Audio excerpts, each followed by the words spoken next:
All right. Ellie's Joy. There's a lot of picking. Yeah, finger picking on that one.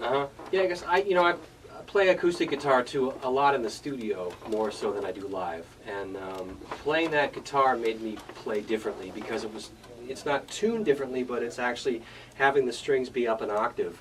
It lent itself to that kind of stuff, and I just wanted to do something like that. And it was really, literally, a lot of those tunes, like The Lonely Road, Ellie's Joy, Above the Clouds, those are things that I came up with really quickly in the studio, recorded them, and sat with them for about 6 months, and then I went to Minnesota in January, to Minneapolis, to a studio to work at, and I finished everything up there. And that's how you first start to write a song? You do it acoustically or in the studio? It's different. It's different. It's for this, different in every situation. But see, when I know I'm going in the studio to do an album, I always have ideas. Already preconceived. For this one specifically, actually, The Lonely Road, interestingly enough, I got to the studio and I picked up a guitar and I played this. I just started playing that and I went, oh, that's interesting. That is never nice. played it before, and so I said, I got to record that. It just comes to you. Yeah, it just came to me, and Man, I was like, that's oh, okay, amazing. I better record that. So, you know, in this record, it was kind of like a lot of spontaneity came about. Tunes like, you know, Corcovado, that's a Jobim tune, that's a cover. Right, I got that one Blues queued for up Waldo, for later. and Blues for Waldo is one that I've been playing for the last couple of years. It's written, it's actually, I did an instructional video for guitar, and I was talking about different rhythmic figures, and that, because that head is actually in 7 or 4 for you musicians. And it's really not, not really full blues, well, right? it's a blues form, yeah, but it has, it's a good bass. jazz blues.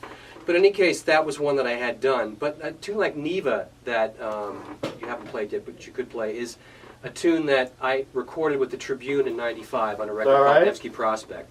So that one is one that I just wanted to redo because I thought it'd be nice just to do as kind of a solo with a little drum stuff from the guitar. So. Yeah, I really like that one. But what you're going to do another live one for us, right? Sure. Actually, I'll do the one that we talked about in the hallway, which since we just lost Glenn Fry. Right.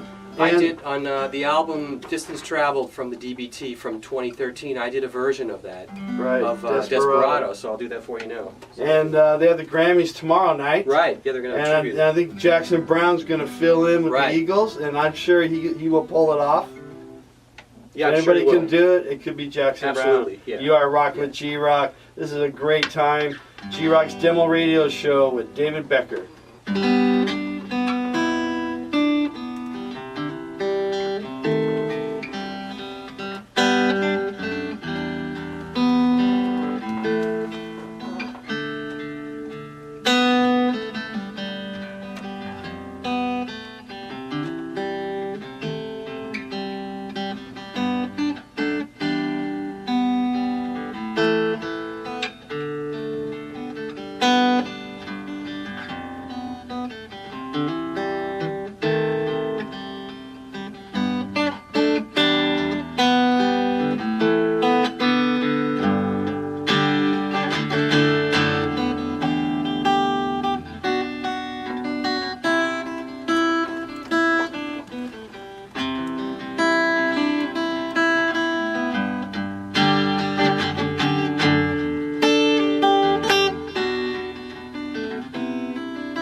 Wow, that's very awesome. Thank you. Very cool R.I.P. tribute. Glenn Fry. Yes, he's amazing. Yeah.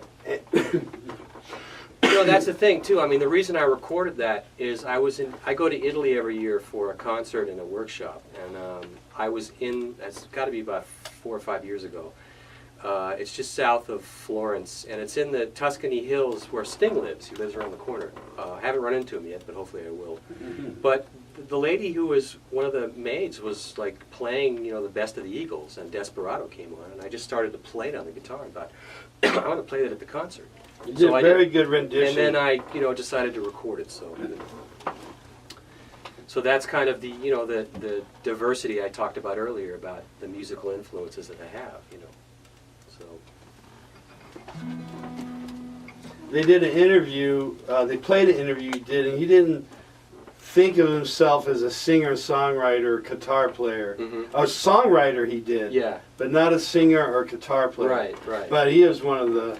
I mean, Glenn Frey, that whole period of guys like Jackson Browne, Glenn Frey, right. J.D. Souther and stuff, they were on the cusp of really being singer-songwriters in the sense that they sang their own songs, but they were really doing the craft of writing songs.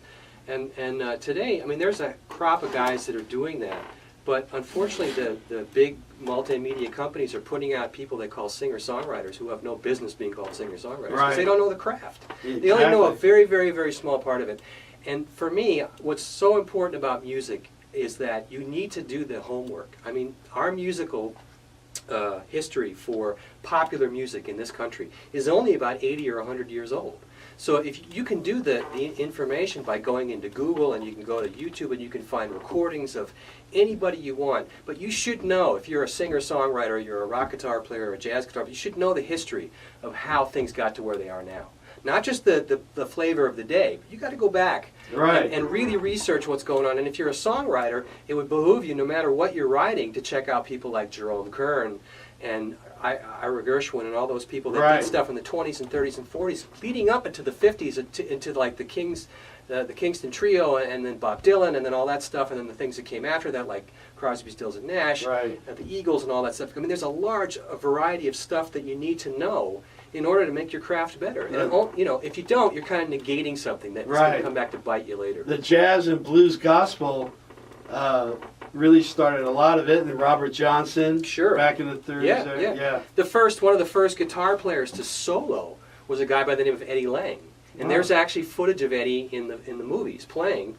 And then, of course, Django Reinhardt came along. He was the Belgian gypsy guitarist who became quite popular, and then Charlie Christian, who died very young at 22 from tuberculosis. He played with Benny Goodman. There's recordings with him. Yeah, the Big Bang Swing. And then you had guys like Freddie Green, who never played a solo in his life, who just played. He could solo, but he preferred to do the chunk guitar. And he was with the Count Basie band. Jump swing, they call it. Yeah, and then you had like Wes Montgomery, and then you had guys like T-Bone Walker, who listened to Charlie Christian, went off into the blues thing, and there's so much stuff.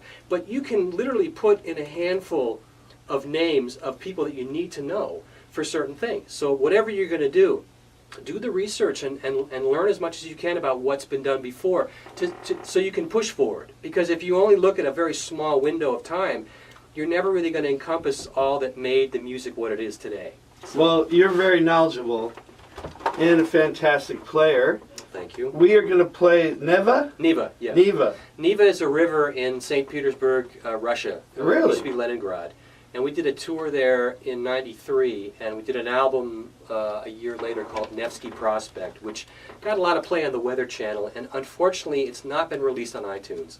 But it is available if you go to the website, if you want to get... Now you can get Neva from the new album, because I did a reversion it's on there. Version of it. You need to get this new album, everybody. So this is my remake of that tune. Okay.